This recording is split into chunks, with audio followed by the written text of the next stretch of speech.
When you picture ancient Egypt, what comes to mind? Pyramids, right?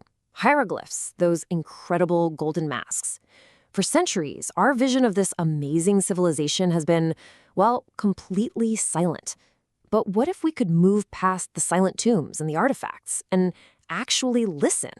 Okay, let's dive into the lost sounds of a world we thought we only knew through our eyes. So this is the question that's changing everything. We have spent, centuries decoding what the Egyptians wrote and admiring what they built. But the soundtrack to their lives, the music of their parties, their temples, their funerals, that's been a total ghost, a huge missing piece of the puzzle. So how in the world do you recover a sound that vanished millennia ago? And right there, that's the core of the problem. See, unlike the later Greeks, the Egyptians never wrote down their music. There are no musical scores, no notes on a staff, just nothing. They left behind thousands of texts about everything under the sun, but not a single piece of sheet music. For archaeomusicologists, this has been the ultimate cold case.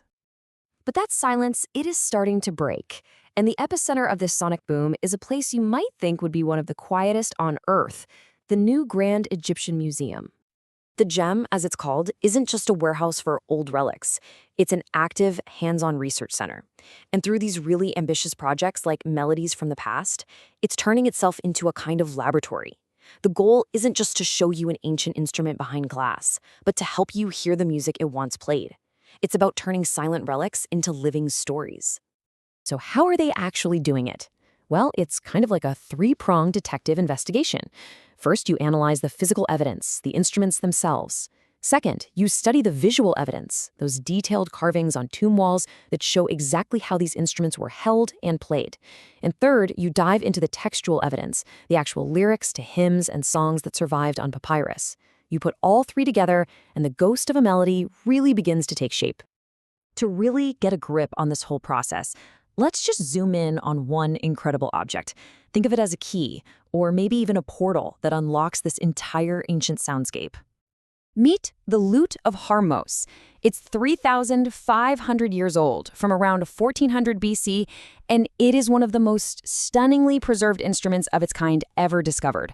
This isn't just a museum piece. It's a time capsule you can study, analyze, and most importantly, learn from. What's just so incredible is that this instrument has its own biography.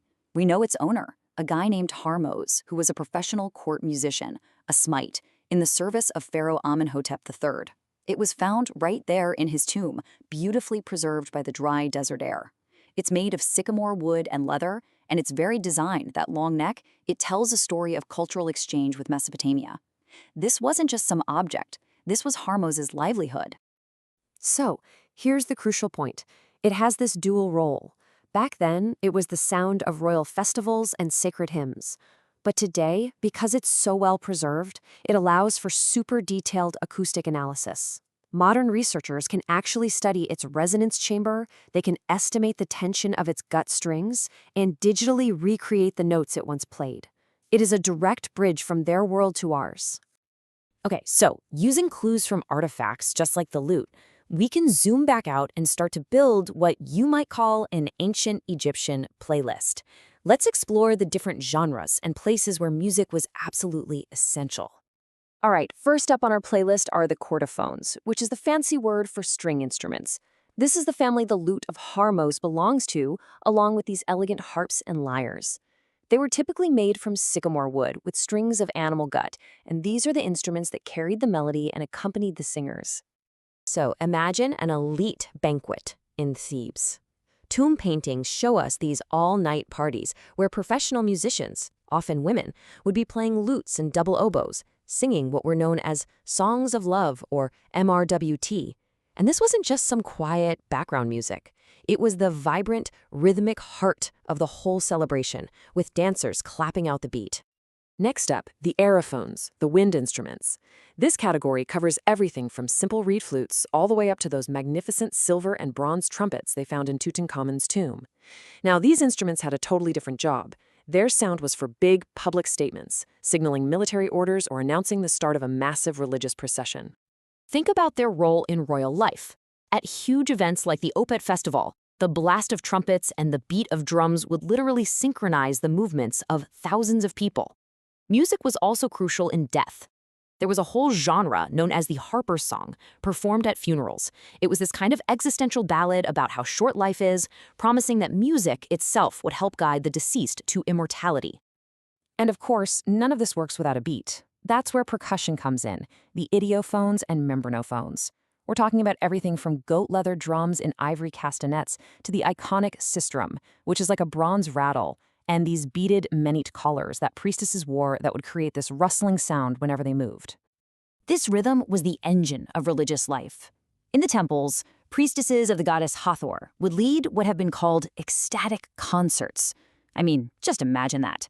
They used the hypnotic, almost clashing shaking of sistra and the chanting of hymns to appease the gods, and maybe even to get into a trance-like state, to connect the human world to the divine. This wasn't just worship. This was sonic engineering. So after this whole journey, from a single lute to a full-blown playlist, we arrive at this really profound new understanding of what music actually meant to the Egyptians.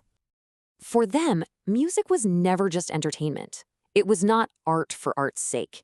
It was a fundamental force of the universe. They called it Hosh, or divine joy.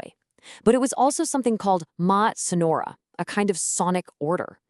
They believed that the right vibrations, the right rhythms, the right melodies literally helped maintain the balance of the cosmos and keep chaos away. And that brings us to this powerful conclusion from all the research. Through this work, we can finally start to see ancient Egypt not as a silent, dusty relic behind glass, but as a vibrant, complex, and durable symphony that is still playing, if we just know how to listen. And that leaves us with a pretty tantalizing thought, doesn't it? For so long, history has been something we primarily see, but now we're learning how to hear it. It really makes you wonder, what other senses could we use to connect with the past? What's next for bringing these lost worlds back to life?